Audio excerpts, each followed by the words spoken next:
ध्यान संध्या उपासना के क्रम में आज की हमारी यह 23वीं कक्षा है। आज की कक्षा का आरंभ वंश कराएंगे।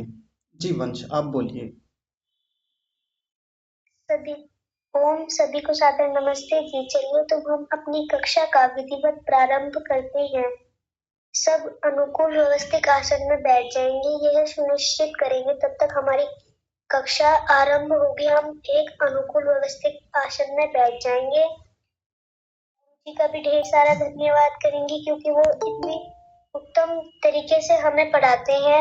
संध्या उपासना ये सब सिखाते हैं और सबसे ज्यादा धन्यवाद तो भगवान जी का जो हमें यहाँ तक लाए हैं। तो हम एक वेद मंत्र का उच्चारण करेंगे। ओम।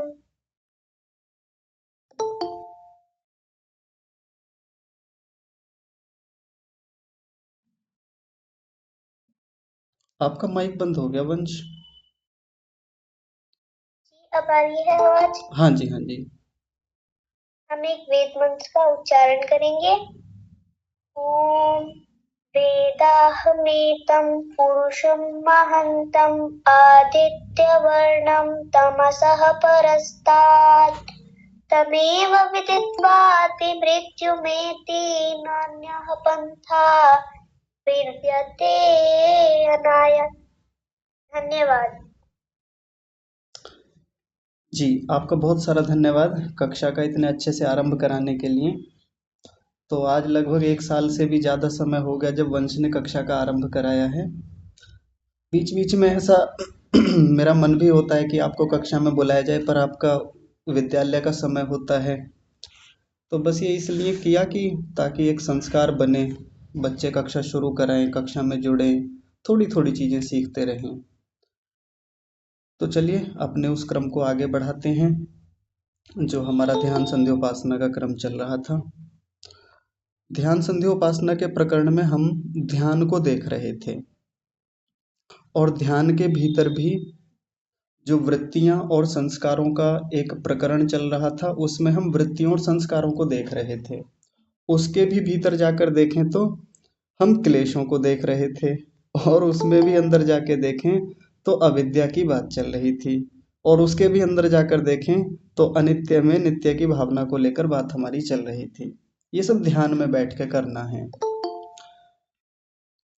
तो आज की बातचीत एक छोटी सी जानकारी के साथ शुरू करते हैं। कल की कक्षा में हम लोगों ने बोध और प्रतिबोध को समझने का प्रयास किया। बोध क्या है और प्रतिबोध क्या है? बोध का मतलब जो हम सामान्य रूप से व्यवहारिक जीवन में पढ़ते हैं, सीखते हैं, अनुभव करते हैं, इंद्रियों से बहुत सारी चीज़ों का प्रत्यक्ष करते हैं, वो हमारा बोध होता है, ज्ञान होता है।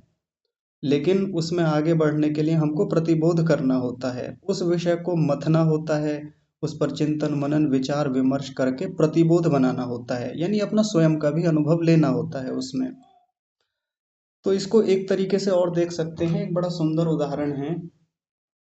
जैसे कोई गाय होती है या भैंस है, कोई भी दुधारू पशु है, तो जब वो भोजन करता है चारा खाता है, तो चारा खाने के बाद में, चारा समाप्त करने के बाद में वो शांत होकर बैठ जाता है। तो हमको तो लगता है कि इसने खा लिया, अब तो बस इतना ही काम था इसका। लेकिन इतना नहीं होता। इसके बाद भी वो बैठ करके क्या करता है? जुगाली करता है। कोई गाय है, भोजन करके बैठ गई, अब जुगाली करेगी। जुगाली करने का मतलब होता है कि जो भोजन उसके पेट में गया था, आमाशय में गया था, तो वो अब अंदर दूसरे आमाशय में जाता है।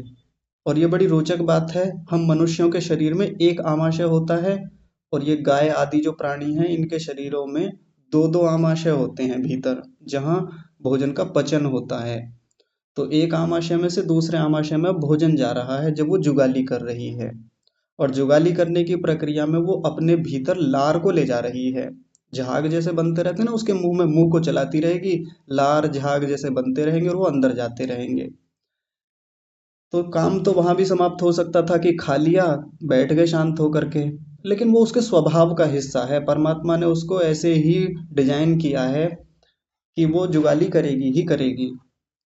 तो जुगाली करके क्या होता है, वो उसके अंदर लार जाती है, एक आमाशय से दूसरे आमाशय में जाकर के रस बनता है, या बाकी सब जो भी उसको चाहिए वो बनता है, दूध भी बनने की प्रक्रिया वहीं से शुरू होती है। और ये लगभग सब पशुओं में ऐसा ही होता है, चाहे मेल हैं चाहे फीमेल हैं। जो फीमेल पशु हैं उनमें तो दूध भी बनता है, और बाकी तो आप जानते ही हैं। कुल मिलाकर के उसने जो खाया उसके पाचन के लिए उसने अलग से कुछ किया, उस पर जुगाली की, उस पर विशेष और उपक्रम किए। एक हमारे घर में छोटा सा बच्चा है भैंस का, वो अभी लगभग 2.5 साल का होगा शायद, जहाँ तक मेरी जानकारी है। तो उस बच्चे को मैंने देखा, वो अभी दूध पीता है, उसने चारा खाना शुरू भी नहीं किया था। अभी ना उसने कोई कुट्टी खाई, ना कोई घास, कुछ नहीं, किसी प्रकार की कोई चीज नहीं खाई। लेकिन मैं उसको देखता बड़े ध्यान से, उसने जुगाली करना शुरू कर दिया। यानी अभी केवल दूध पी रहा है, जबकि इतने छोटे बच्चे को ना कोई सिखाता है, ना कोई व्यवस्था है उसके भीतर। लेकिन स्वाभाविक रूप से परमात्मा का ऐसा विज्ञान है, ज्ञान है उसके भीतर, कि अपने आप से जुगाली करना शुरू कर देता है। और छोटा सा बच्चा बहुत प्यारा प्यारा लगता है जुगाली करते हुए।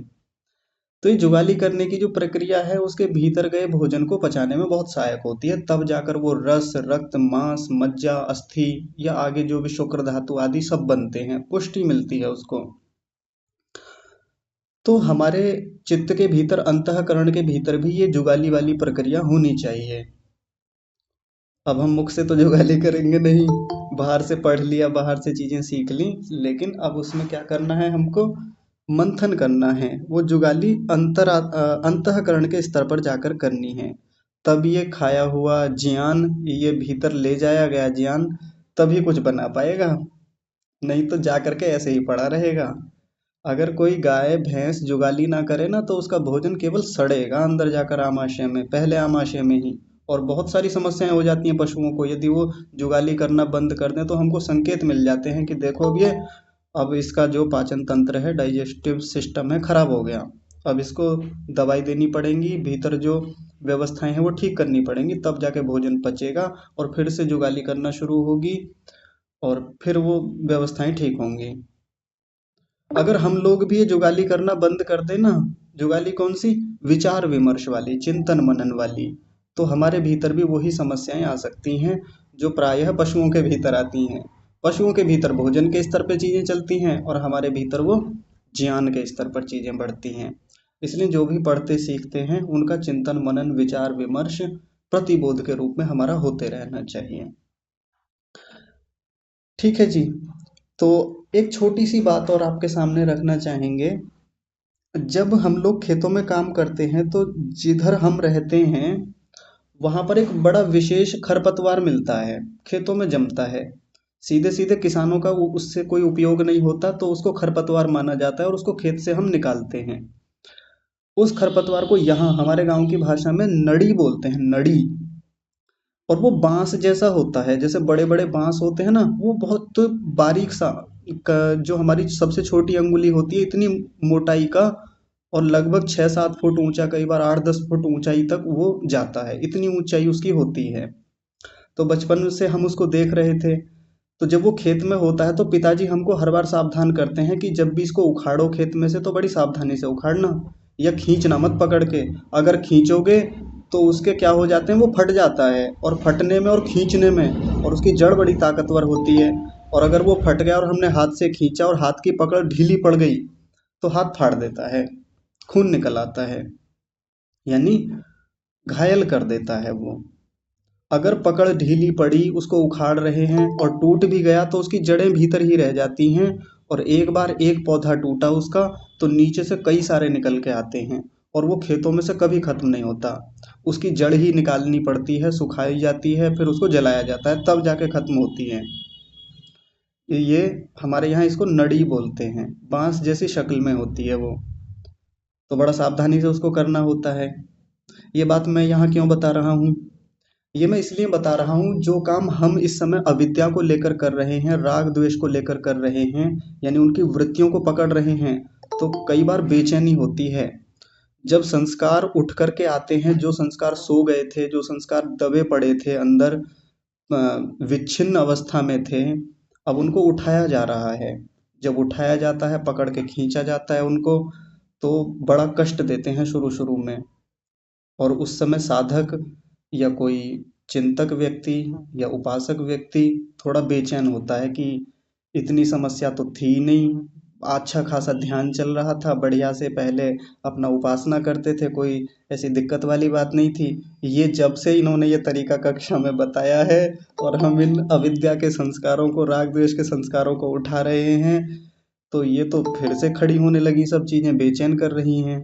जैसे मैंने अभी आपको वो पौधे का उदाहरण दिया, जब हम उसको उखाड़ते हैं और पकड़ ढीली पड़ी थोड़ी सी तो हाथ फाड़ देता है, खून निकलता है। जड़ से खोद करके निकालना पड़ता है, कई बार फावड़े से उसको पूरा निकाला जाता है, खुरपी से उसको पकड़ के उसकी जड़ को पूरा निकालना पड़ता है। उसका थोड़ा सा भी अंश रह गया तो फिर से पौधे पौधे पौधे और बनते चले जाते हैं और फसल का नाश कर देता है वो, इतनी हो जाती है खेत में। वैसे ही जब हम इन अविद्या के संस्कारों को पकड़ के खुरचेंगे, इनको उखाड़ेंगे, इनको देखेंगे, इन पर काम करेंगे, इनको दुर्बल बनाने का प्रयास करेंगे, तो ये और उभर के आएंगे और कई बार बड़ा कष्ट देंगे। घबराना नहीं है ऐसे में, चिंता नहीं करनी है, परेशान नहीं होना है, बस वो पकड़ ढीली ना पड़ जाए। जैसे उस पौधे पर पकड़ ढीली पड़ जाती थी ना तो हाथ फाड़ देता था, और अगर उसको मजबूती के साथ उखाड़ दिया तो उखड़ गया, नहीं तो फिर फावड़े से उखाड़ा जाएगा। तो वैसे ही ये जो अविद्या के संस्कार हैं जिनको हम कई दिनों से देख रहे हैं, ध्यान में बैठेंगे, पकड़ ढीली नहीं करनी है, थोड़ा परेशानी होगी, चिंता होगी, पुरानी यादें आएंगी स्मृतियों के रूप में, कोई बात नहीं, काम करना है, धीरे धीरे जड़ से निकल के आएंगी, धीरे धीरे उनकी जड़ कमजोर बनेगी, और एक समय के बाद जब वो सूख जाएंगे तो फिर जला दिया जाएगा, जैसे उस घास को हम जला देते हैं ना, तो वैसे ही एक दिन ये भी संस्कार भी जल जाएंगे, और जल जाने को शास्त्र में क्या कहा जाता है, दग्ध बीज हो जाएंगे। तो बिल्कुल हमारे आसपास इतने उदाहरण बिखरे पड़े हैं जो हमको अध्यात्म की दुनिया में प्रवेश कराने के लिए बहुत प्रेरणा देते हैं। तो सीखते रहें ऐसे उदाहरणों से, हर जगह मिल जाएंगे कहीं भी। तो अविद्या के भीतर हम अनित्य और नित्य को लेकर के विचार विमर्श कर रहे थे। बहुत सारी ऐसी अनित्य चीजें होती हैं, अनित्य व्यवस्थाएं होती हैं जिनको हम नित्य माने बैठे हैं, इस पर बहुत सारी बातें हमने कर ली थी। अपने निकट के परिजन जो हैं उनको लेकर भी हम नित्य की भावना बनाते हैं, यहाँ तक हमारी बात हो गई थी। मैं बिना दोहराए अब आगे बढ़ता हूँ इसमें। देखिए, एक और वस्तु है जो अनित्य है, हमेशा नहीं रहेगी, लेकिन नित्य का भाव उसके साथ बहुत गहरा होता है और सबसे निकट है हमारे। वो क्या है? वो है हमारा शरीर। और बहुत गहरा भाव, बहुत गहरा जुड़ाव हमारा हमारे शरीर के साथ होता है। और फिर वही बात, जैसे संबंधियों को लेके हम सोचते थे कि, या घर को लेकर के सोचते थे कि 60 साल तो रहेंगे ही, 50 साल तो रहेंगे ही, हमारा घर 50 साल तक तो रहेगा ही, उसके बाद तो खत्म हो जाएगा। हमने एक सीमा सोच रखी थी उसकी। लेकिन 50-60 कोई निश्चित समय थोड़ी है। हो सकता है एक सेकंड भी ना लगे, कोई ऐसा प्राकृतिक आपदा आए और एक झटके में समाप्त कर दे। तो वैसे ही हम शरीर को लेकर के भी सोचते हैं कि हमारा शरीर 100 वर्षों तक जाए, 120 वर्षों तक जाए, 110 वर्षों तक जाए। ऐसी हमारी कामना भी होती है, उसके लिए हमारे सारे प्रयास भी रहते हैं। एक साधक व्यक्ति भी करता है वैसा प्रयास, उसके रहते हैं। इच्छा भी रहती है कि मेरा शरीर स्वस्थ रहे, निरोगी रहे, उत्तम रहे, स्फूर्ति रहे इसमें, जिससे कि इस साधन के माध्यम से इस अंतर जगत की यात्रा को, आध्यात्मिक यात्रा को मैं आगे बढ़ा सकूं। लेकिन बाहर की दुनिया में देखेंगे तो अधिकांश सामान्य लोग इस शरीर पर इतने केंद्रित हो जाते हैं, इसके साथ नित्य का भाव जुड़ने लगता है। और कई बार हम उपासकों के मन में भी यही बात आ जाती है, भूल जाते हैं। अब शास्त्र पढ़ लिया, कहीं से अचानक से कोई बात आ गई, किसी बीमार व्यक्ति को देख लिया, किसी की मृत्यु होते देख ली, किसी वृद्ध को देख लिया, तो उस समय भाव आ जाएंगे कुछ मिनटों के लिए, कुछ घंटों के लिए, कि देखो शरीर हमेशा नहीं रहेगा। अपने आप से ये चलता है हमारा, दूसरों से भी कहते रहते हैं कि शरीर आनी जानी चीज है, पता नहीं कब खत्म हो जाए, कुछ नहीं कहा जा सकता। आज ये है तो है, कल पता नहीं कहाँ चला जाए। जो है, ये शरीर ही अपना है, इसके लिए जो कर लिया, नहीं तो इस दुनिया में कोई साथ नहीं देता। ऐसी बड़ी उपदेशात्मक बातें हम दूसरों से करते हैं और अपने आप से भी करते रहते हैं। लेकिन ये भाव हमारा निरंतर बना रहे हमारे व्यवहारिक जीवन में कि ये शरीर कभी भी जा सकता है। और जो चीज कभी भी जा सकती है तो उसको लेके गंभीरता कितनी होगी, आप विचार करके देखिए। एक निश्चित समय के लिए कोई चीज है या पता ही नहीं है, अनिश्चित काल के लिए है, तो व्यक्ति उस पर गंभीर कितना होता है, उसका मूल्य को कितना समझता है। एक उदाहरण से समझ लेते हैं। उदाहरण से बात बहुत बढ़िया से समझ में आ जाएगी। दो तरह के किसान होते हैं। एक किसान वो है जिनके अपने खेत हैं, खुद से अपने खेत में खेती करते हैं, मस्त रहते हैं। एक दूसरे प्रकार के किसान होते हैं जिनके अपने खेत नहीं होते, दूसरों के खेत लेते हैं किराए पर, और एक निश्चित बांध लेते हैं कि मैं आपको 1 साल के अंत में इतना दे दूंगा इसका, और आप ये खेत मुझे दे दीजिए, मैं इसमें खेती कर लूंगा। ऐसे बहुत किसान काम करते हैं। उनको पता है कि मैंने खेत 3 साल के लिए 5 साल के लिए लिया है, तो 3 साल या 5 साल, हाँ 5 साल के बाद मुझे इस खेत को वापस देना है, साथ में किराया भी देना है, कमाना भी है इसी से, घर भी चलाना है, सेविंग्स भी करनी है, सब कुछ इसी से करना है। जब उसके दिमाग में हमेशा ये बात रहेगी तो आलस्य नहीं करेगा। निश्चित समय पर फसल बोएगा, निश्चित समय पर खाद पानी लगाएगा, निश्चित समय पर फसल की कटाई करेगा, जुताई बुआई जो भी होगा सब काम निश्चित समय पर करेगा। फसल लेट हो गई और बिकी नहीं, वैसा धन नहीं मिला, प्रॉफिट नहीं हुआ, तो किसान को क्या देगा, यानी खेत के मालिक को क्या देगा, वो घर कैसे चलाएगा। और एक सामने ये भी उसके लगा हुआ है कि 5 साल के लिए मिला है बस, 5 साल के बाद खेत छीन लिया जाएगा, मुझसे चला जाएगा। हमेशा उस व्यक्ति के मन में ये बातें चलती रहती हैं। कोशिश करता है कि 1 साल में ज़्यादा से ज़्यादा फसलें ले लूँ, एक साथ दो दो ले लूँ। कई बार वो गन्ने की ही फसल में हल्दी बोएगा, कभी कुछ और बो देगा, कहीं कुछ बो दिया, 2 फसलें एक एक साथ लेने का प्रयास करता है कि ज़्यादा से ज़्यादा इसमें से खींच लिया जाए, ताकि खर्चा भी निकलता रहे, किराया भी दे दूँ, और एक निश्चित समय के बाद खेत छूट भी जाए तो कोई बात नहीं, छूट जाएगा, तब तक कमा लेंगे खूब अच्छा बढ़िया से इसमें। ऐसा बहुत किसान करते हैं। बार बार देखभाल करेगा।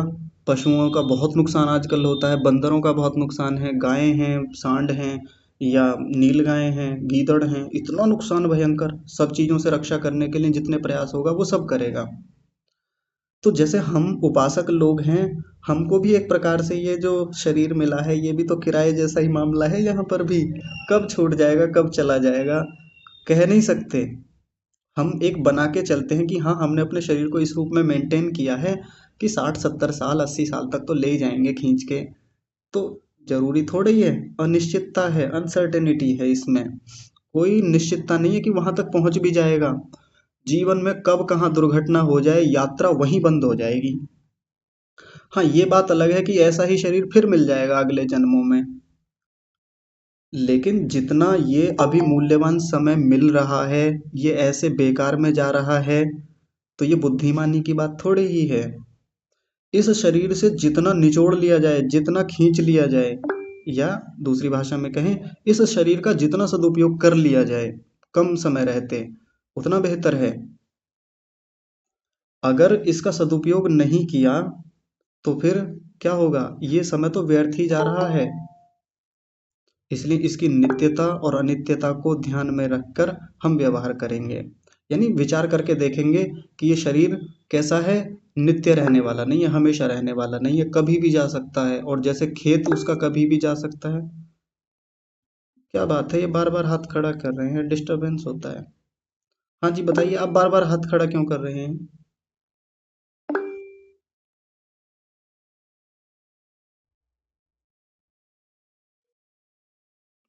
चलिए ठीक है। तो जब उसकी अनित्यता का विचार बार बार मन में रहेगा तो गंभीरता आएगी उसके प्रति। अब ये काम हमको स्वयं से भी करना है। एक तो जीवन में कहीं घटनाएं देख ली, किसी को मरते देख लिया, किसी वृद्ध व्यक्ति को देख लिया, जैसे आमतौर पे होता है। हमारे घर में बड़े बूढ़े होते हैं, तो मेरे जैसा जो युवक है प्राय ध्यान नहीं देता। अरे बड़े बूढ़े हैं, इनका भी अपना एक टाइम है, और बस चले जाएंगे एक दिन दुनिया छोड़ करके। एक सामान्य बात तो ये है।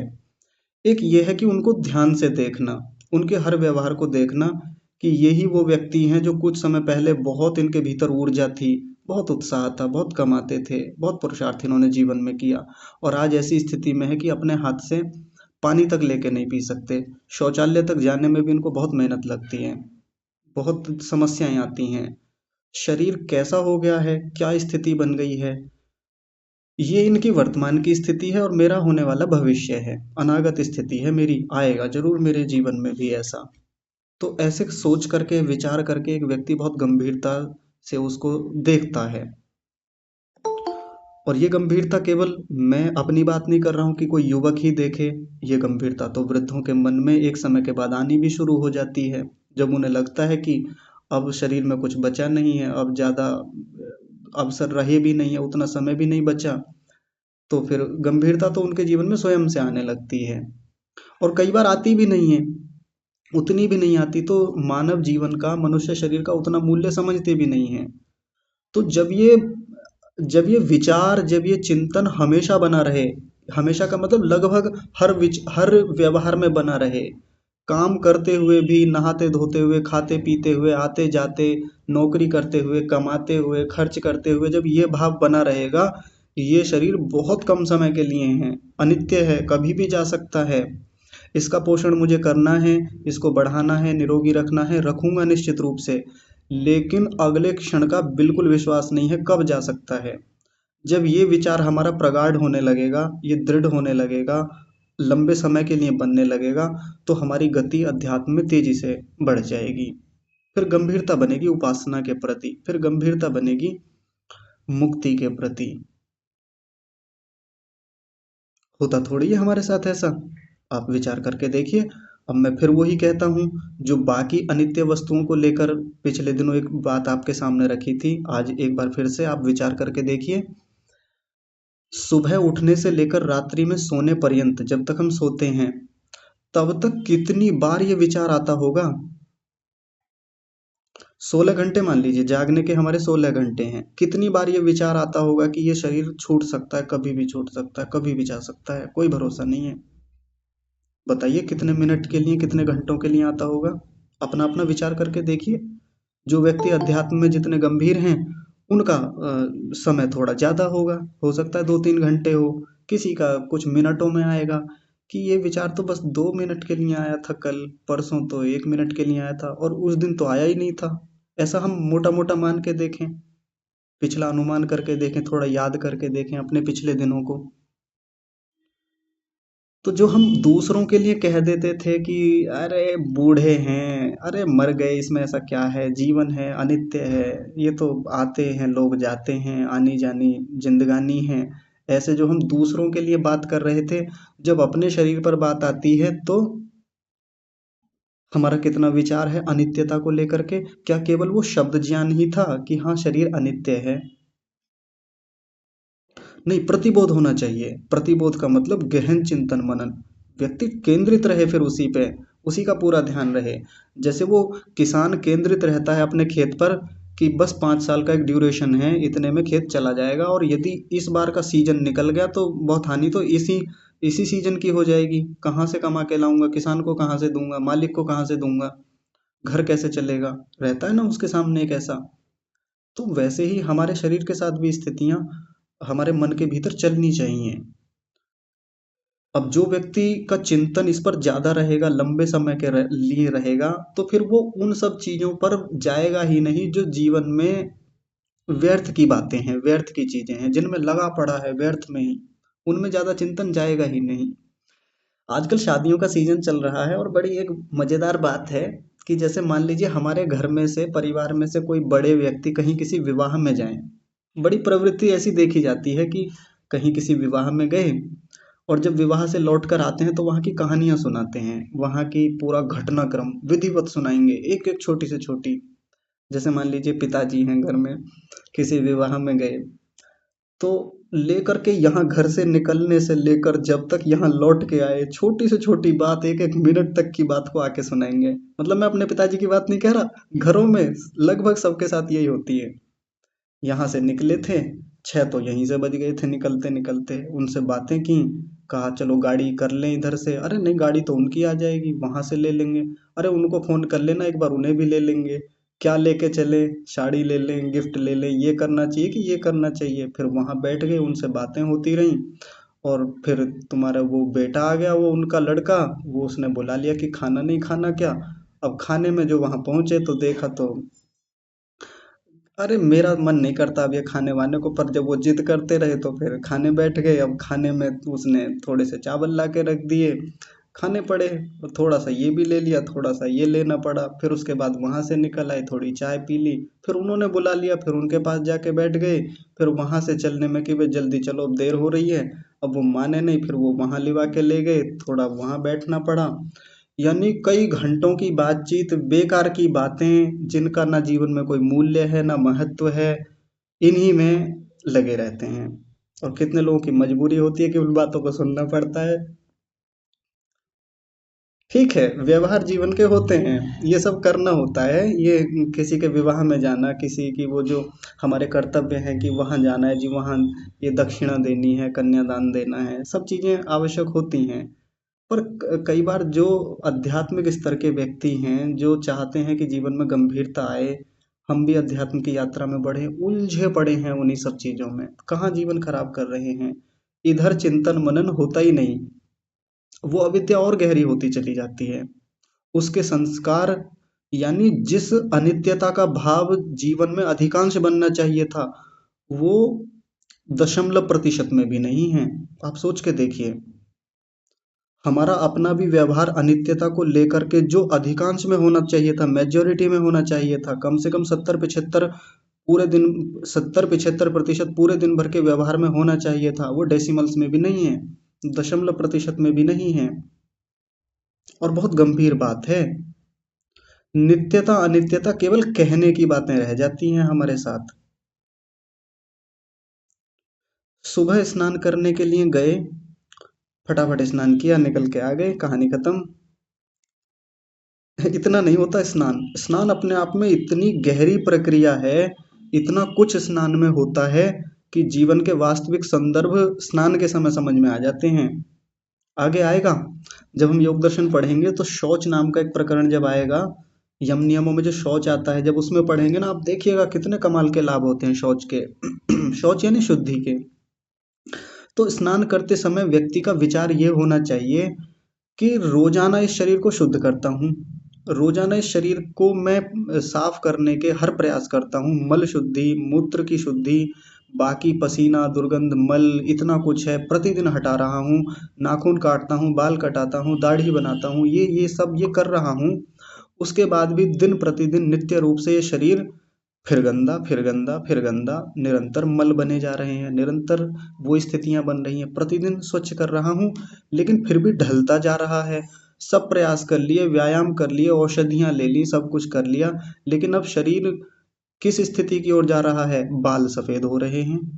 यानी जिसको मैं ऐसा माने बैठा था कि ये तो रहेगा, 100 वर्षों तक तो चलेगा, अब लग ही नहीं रहा कि ये 100 वर्षों तक भी जा पाएगा, या ये कभी भी छूट सकता है। ये भाव स्नान के समय भी हम बना सकते हैं। शरीर में झुर्रियां पड़ने लगी, झुकने लगा, ऊर्जा वैसी रही नहीं, इंद्रियां शिथिल होने लगी, आंखों से कम देखने लगा, कान कम सुनने लगे हैं। तो ये कितनी गंभीरता केवल स्नान के समय हम बना सकते हैं, जबकि और कुछ करना ही नहीं है स्नान के समय। लेकिन नहीं, स्नान के समय हमारे चिंतन में क्या चलता है? क्या चलता है? सोच के देखें हम अपना अपना। मैं बताऊं क्या चलता है? स्नान के समय ये चलता है कि कपड़े कौन से पहनने हैं। आज तो मेरे ऊपर ये जो लाए थे, आज ये नया वाला सूट पहनना है, ये वाला कोट है, या ये वाले ये पहनेंगे, वो पहनेंगे। और आज देखो, इसको देख के ऑफिस में इम्प्रेस ना हो जाए सब लोग, तो फिर देखना। या कार्यक्रम में जाएंगे तो ये वाला ठीक रहेगा। ये सब कुछ हमारे दिमाग में चल रहा है। ये इसके अलावा और क्या चलता है? अभी नाश्ता भी नहीं बनाया होगा उसने, अभी तो नाश्ता भी नहीं बनाया होगा, जल्दी से अब नहाऊंगा, फिर उसको हेल्प करानी है, अभी ये करना है, लंच पैक करना है अपने आप से खुद का ही, फिर ये करना है, और आज लेट हो जाऊंगा, फिर वहाँ बॉस की डांट सुननी है, या वहाँ के लिए विलम्ब हो जाएगा। ये सब कुछ हमारे दिमाग में स्नान करते समय चलता है। जबकि परमात्मा ने इतनी सुंदर व्यवस्थाएं बनाई हैं कि हम स्नान के समय यदि स्नान संबंधी वृत्तियां बनाएं, वैसा ही नित्य और अनित्य का भाव बनाएं कि शरीर तो अनित्य है, नित्य कुछ और है। नित्य पर तो अभी आए ही नहीं है हम, अभी तो अनित्य की ही बात चल रही है कि अनित्य में हम नित्य की भावनाएं कैसे करते हैं। तो स्नान तो व्यर्थ ही जा रहा है। सफाई तो हो रही है, वो एक अलग बात है, लेकिन उस स्वच्छता करते समय भी हम इस शरीर की अनित्यता को बहुत बारीकी से देख सकते हैं। कोई तेजी से प्रक्रिया हो, मान लीजिए गुब्बारा फुलाया, 1 सेकंड में फुलाया, या मान लीजिए 5-10 सेकंड में फुलाया, बांधा और सुई चुभो दी, एक झटके में फूट गया। ये वो क्रिया है जो अचानक से पैदा हुई थी, अचानक से समाप्त हो गई। ऐसा ही तो होता है, गुब्बारा फुलाया और 10-15 सेकंड के भीतर हमने खत्म होते भी देख लिया उसको। बना खत्म हो गया, बना खत्म हो गया, ऐसे ही तो होता है गुब्बारे बनने की प्रक्रिया में। शरीर के चलने की प्रक्रिया इतनी तेज नहीं होती। कहाँ से शरीर का निर्माण माँ के गर्भ से शुरू होता है और कहाँ वृद्धावस्था तक, जब तक आत्मा शरीर से निकलता है, 70-80 साल, 90-100 साल तक जा करके ये प्रक्रिया पूर्ण होती है। गुब्बारा 10 सेकंड में फूट गया था और शरीर 100 सालों के बाद जा करके समाप्त होता है, खत्म होता है। उस प्रक्रिया को हम देख नहीं पाते, उस प्रक्रिया को हम सीधे सीधे पकड़ नहीं पाते, उस जो इतनी धीमी प्रक्रिया है, इसलिए गंभीरता नहीं बनती। बहुत सारे बड़े बड़े वृक्ष 100 साल, 150 साल, 200, 400, 500 साल तक लगे रहते हैं, तो उनकी अनित्यता का विचार उतना नहीं आता। लेकिन छोटे छोटे पौधे, कुछ जिनके जिनका जिनका जीवन केवल 1-1 महीने का है, 2 महीने का, या गेहूं जैसी फसलें जिनका 5-6 महीने का एक समय होता है, उन पर हमारा भाव जाता है कि देखो गेहूं की फसल कितनी दिन की होती है। अभी पैदा हुए थे, हमने गेहूं को उगते हुए देखा था, और देखो पक भी गए 5-6 महीने में, और अब कट के भी घर आ गए, पता ही नहीं चला। खेत में उगे भी, इतने बड़े भी हो गए, इतने सुंदर भी हो गए थे, बालियां आई और पक गए, कट गए, खत्म हो गया मामला सब। कहाँ गए पता नहीं चला। गेहूं गेहूं घर ले आए, भूसा भूसा भी आ गया, खिला दिया, उनका अस्तित्व समाप्त। शरीर का शरीर की प्रक्रिया इतनी तेजी से नहीं होती जैसे बरगद आदि वृक्षों की तेजी से नहीं होती, लेकिन प्रक्रिया तो चल रही है, थोड़ा धीमे ही सही, लेकिन अनित्यता तो है इसके साथ जुड़ी हुई। मैं 30 साल का हो भी गया हूँ, मैं 40 साल का हो भी गया हूँ, तो यहाँ तक आने की प्रक्रिया में क्षय तो बहुत हुआ है, नाश तो हुआ है। मैं देख नहीं पा रहा हूँ वो एक अलग बात है, मैं पकड़ नहीं पाया उस नाश को, ये एक अलग बात है। 70-80 साल के बाद में अचानक से झटका लगे कि मैं 70 साल का हो गया, अरे इतना समय निकल गया 70 साल का। वहां जाके गंभीरता बनना, क्या गंभीरता बनना है आप सोचिए। चिड़िया चुग गई खेत वाला, वो एक कहावत होती है ना, अंत पछताए क्या हो जब चिड़िया चुग गई खेत। यानी जब चिड़िया चुग गई तो अब खेत में जाने से क्या लाभ है, पहले जाके चिड़ियाओं को से रखवाली की जाती है खेत की। तो यदि अभी ये खेत बचा हुआ है, यदि ये शरीर बचा हुआ है, तो थोड़ी गंभीरता इस रूप में हो कि मूल्यवान है, बहुत मूल्यवान है, बहुत कुछ करना है, इतना आसानी से नहीं मिला ये। इसके पीछे कितनी सारी व्यवस्थाएं चलती हैं, इस शरीर के पीछे कितने सारी जीवात्माओं का सहयोग है, असंख्य जीवात्माओं का सहयोग है, तब जाके ये शरीर चल रहा है। इस पर कल बात करेंगे और विस्तार से, बहुत गहरी बात है इसमें कि मनुष्य शरीर का महत्व कितना है, तब इसकी अनित्यता समझ में आ जाएगी। तो ये विचार हम करते रहेंगे। स्नान के समय, भोजन के समय, भोजन के समय कैसे करें जी? ये वृत्ति बना सकते हैं। अच्छा, मैं जो वृत्ति बनाने की बात कह रहा हूँ, ये विचार करने की बात कह रहा हूँ, इसके संस्कार बनेंगे हमारे भीतर और दृढ़ होंगे। फिर हमको बार बार सोचना नहीं पड़ेगा, फिर हमको विशेष चिंतन नहीं करना पड़ेगा, फिर वो चीजें जीवन का हिस्सा बन जाएंगी, शरीर के प्रति, जीवन के प्रति गंभीरता आ जाएगी। तो भोजन के समय भी ये वृत्ति बनाएं, ये विचार बनाएं। कितने सालों से इस शरीर को पुष्ट करने के लिए भोजन कर रहा हूँ, इतना भोजन किया, कितना खा गया होऊंगा मैं, पुष्टि पुष्टि पुष्टि, इतना खा लिया, इतना कुछ बन गया शरीर में, कहाँ जाता है पता नहीं। इतने दिन से इसको तंदुरुस्त करने में, इसको स्वस्थ करने में लगा हुआ हूँ, पूरी तरह से स्वस्थ रह ही नहीं पाता है, कुछ ना कुछ होता ही रहता है, होता ही रहता है। तो स्वस्थ है इसका मतलब ये नहीं कि नित्य है।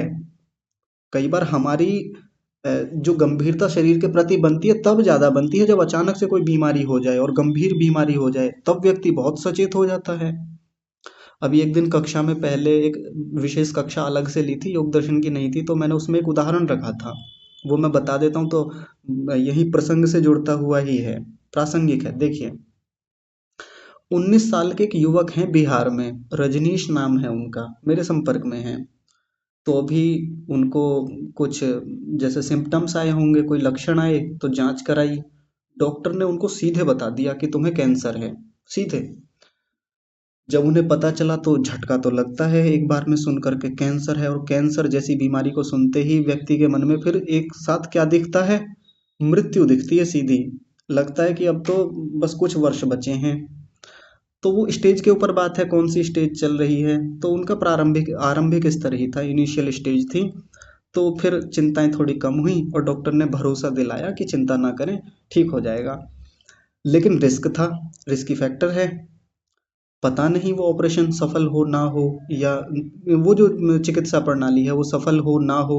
और उसके बाद एक और बात कही थी कि 21 दिन के बाद कुछ मेडिटेशन आपको दी जाएंगी, जिसमें ये और चिंताजनक एक जोखिम है कि हो सकता है वो दवाइयाँ आपका शरीर सहन ना कर पाए, जो उन कैंसर के टिश्यूज को मारता है। तो हो सकता है दिक्कत बढ़ जाए आपको, और हो सकता है मामला गंभीर भी बन जाए। तो उसको लेके एक चिंता मन में थी। तो जिस व्यक्ति की वो चिकित्सा होने वाली है कैंसर की, और उसको लग रहा है कि उसके भी 21 दिन बाद एक ऐसा मुझको दी ऐसा एक और ट्रीटमेंट दिया जाने वाला है, जब ये है कि अगर ऐसा हुआ तो ये, और ऐसा हुआ तो ये, ऐसा हुआ तो जीवन बच सकता है, और ऐसा नहीं हुआ तो फिर गया काम से, जीवन ही खत्म है। अब सोचिए 19 साल का लड़का, क्या गंभीरता होगी उसके भीतर। लेकिन 19 साल का हो चाहे 59 साल का हो, लेकिन जब मृत्यु सामने दिखती है, जब शरीर की अनित्यता का भाव सामने आता है ना, अच्छे अच्छे गंभीर हो जाते हैं। मृत्यु दिखे तो सामने, पर मृत्यु की तो बात करना ही घर में अपराध है। अगर हमारे जैसा युवक कोई मृत्यु की बात कर दे तो कान के नीचे दो लग जाते हैं इतनी देर में तो। हंसी मजाक में कह रहा हूँ, लेकिन बहुत गंभीर बात है। मृत्यु की बात करना अपराध है, लेकिन मृत्यु जब आती है तो कोई रोक थोड़ी पाता है। एक 19 साल का युवक, 20 साल का युवक, कैंसर है, पता है कि कुछ भी हो सकता है, और वो चिकित्सा यदि सफल नहीं हुई तो जीवन जाने के पूरे चांस हैं। सोचिए कितनी गंभीरता होगी। अब वो व्यक्ति गंभीर है, बातें कर रहा है इधर उधर, मुझसे बातें की, उपाय पूछ रहा है कि क्या करना चाहिए ऐसी स्थिति में, मैं कैसे अपना वो धैर्य बना के रखूं, मैं कैसे अपने आप को संभालूं। कह कह रहे हैं कि मैं शरीर की अनित्यता नित्यता को जानता हूँ, कि ये शरीर स्थायी नहीं है, ये कभी भी समाप्त हो सकता है, लेकिन मैं अपने आप को भरोसा नहीं दिला पा रहा हूँ। मैं खुद को ये नहीं समझा पा रहा हूँ कि ये शरीर छूट गया तो छूट गया, अगला मिलेगा फिर आगे से शुरू करेंगे। मैं वो अपने आप को संभाल नहीं पा रहा हूँ इस चीज को लेकर के, मैं कैसे करूँ। तो समस्या कहाँ है? समस्या वही है कि अब अचानक से जब हुआ तब सचेत हुए हैं, अचानक से डॉक्टर ने बताया, पता चला। तो ये ऐसे थोड़ी होता है, ये तो बोध हुआ है, केवल बोध हुआ है, उसका प्रतिबोध होने में समय लगता है। अब ये पता चल जाए कि आपके जो कैंसर की स्थिति है, यानी आपके पास बस 4 साल हैं, तो सोचिए उस व्यक्ति के 4 साल कितनी गंभीरता से बीतेंगे, कितना कुछ कर लेगा उन 4 सालों में। यदि 4 साल हों, वैसे होते नहीं है 4 साल में, मोटा मोटा ऐसे ही बता रहा हूँ। मान लीजिए दो 1 साल ही बचा है, कई बार डॉक्टर कह देते हैं ना अब आपके पास 1 साल है, और अब असाध्य है, अब इसको ठीक कर ही नहीं सकते। तो आप सोच के देखिए व्यक्ति का 1 साल कैसा जाता है। पूरे जीवन को एक तरफ रख दें और 1 साल को एक तरफ रख दें, सबसे ज्यादा कमाई इस 1 साल में होती है उसकी, क्योंकि पता है, अब एकदम कंफर्म हो गया, एकदम सुनिश्चित हो गया कि 1 साल बाद मृत्यु सुनिश्चित है। जैसे किसी को फांसी की सजा हुई और अपराधी जो है वो जेल में है, और फांसी की जो दिनांक है वो भी सुनिश्चित कर दी कि उस दिन फांसी होनी है, गंभीर हो जाता है उसी दिन से। और कितने लोग तो आध्यात्मिक बन जाते हैं उसी प्रक्रिया में। कई बार तो जेल में जाने जाने की प्रक्रिया में बहुत गंभीरताएं आ जाती हैं कि ये भी जीवन है, ऐसा भी जीवन होता है।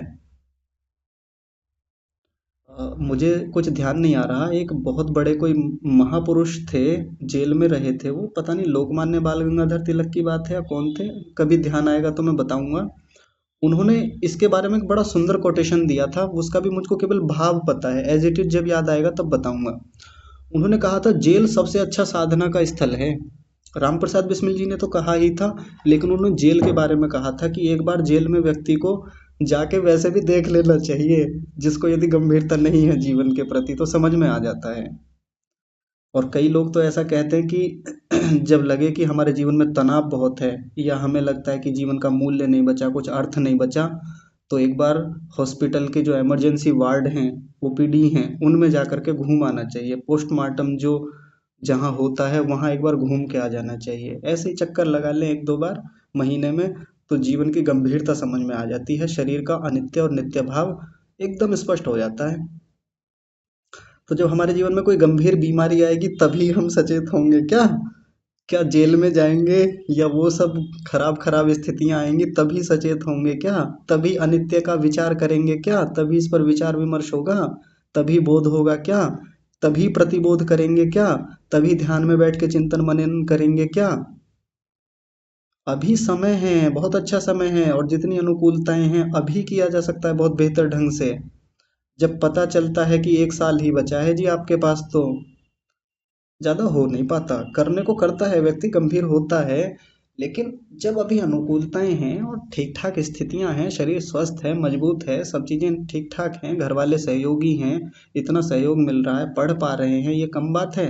पैसा है, धन है, सब स्थितियां हैं, क्या कमी है? क्यों व्यर्थ के तनाव चिंता, क्यों व्यर्थ की इधर उधर की चीज़ें? तो खूब चिंतन मनन किया जा सकता है। संघर्ष रहेंगे, सबके जीवन में होते हैं, चिंताएं ये सब बीमारियां सबके जीवन में आती हैं, लेकिन इन सब के चलते चलते ही यदि हम ये अनित्यता का भाव और गहरा कर लें शरीर के साथ, अंदर की यात्रा, वृत्तियों के स्तर वाली जो यात्रा है और संस्कारों के स्तर पर चलने वाली जो यात्रा है, वो हमारे लिए बहुत शानदार हो जाएगी, बहुत बढ़िया चलेगी फिर।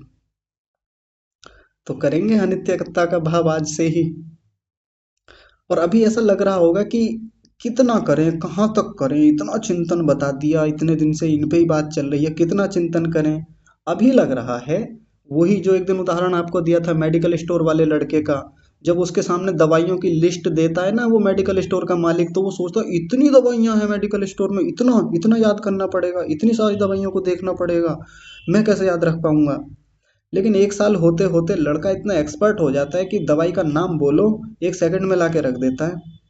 जो एक लंबी लिस्ट थी दवाइयों की, देख करके दिमाग खराब हो गया। कंप्यूटर में चढ़ा के रखते हैं ना पूरा कि इतनी दवाइयां हैं मेडिकल स्टोर में, देख करके दिमाग खराब हो गया था। सैकड़ों दवाइयां, 500-600 प्रकार की दवाइयां, मैं कहाँ तक नाम याद रखूंगा? अंग्रेजी में वैसे ही नाम याद नहीं होते, हिंदी में नाम याद रहते नहीं, अंग्रेजी में तो तब याद रख पाऊंगा, कैसे करूंगा? लेकिन एक दिन हो जाते हैं। कोई भी दवाई कहीं से भी आई, कैसे भी आई, 1 सेकंड में देख के बता देता है जी हाँ हमारे मेडिकल स्टोर में है, नहीं जी ये नहीं है, ये नहीं मिलेगी, नहीं ये तो एक्सपायर होगी, सबका पता होता है उसको, प्राइस तक याद हो जाते हैं, एक्सपायर डेट तक याद हो जाती हैं।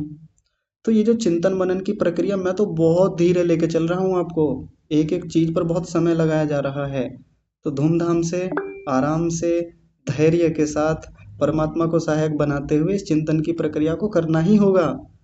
इसके किए बिना उन वृत्तियों को पहचान नहीं पाएंगे, नहीं तो आ करके ऐसे ही परेशान करती रहेंगी जैसे अब तक करती रही थी। और ये शिकायत इस जन्म में क्या अगले जन्मों तक ऐसे ही बनी रहेगी कि ध्यान में बैठते हैं, वृत्तियां बहुत आती हैं, वृत्तियां रुकती ही नहीं हैं, और वो कर ही नहीं पा रहे हैं जिसके लिए ध्यान में जाते हैं। ठीक है जी, तो आज की चर्चा को विराम देते हैं। परमात्मा का बहुत सारा धन्यवाद कि उन्होंने सब व्यवस्थाएं हमको निशुल्क दे दी, नित्य और अनित्यत्व के विचार के लिए सब व्यवस्थाएं हमको दी हैं। बस बोध के साथ साथ प्रतिबोध करने की आवश्यकता है। तो ऐसा प्रतिबोध कराने वाले परमात्मा का धन्यवाद करते हुए आज की कक्षा को यहीं विराम। आप सभी को सादर प्रणाम।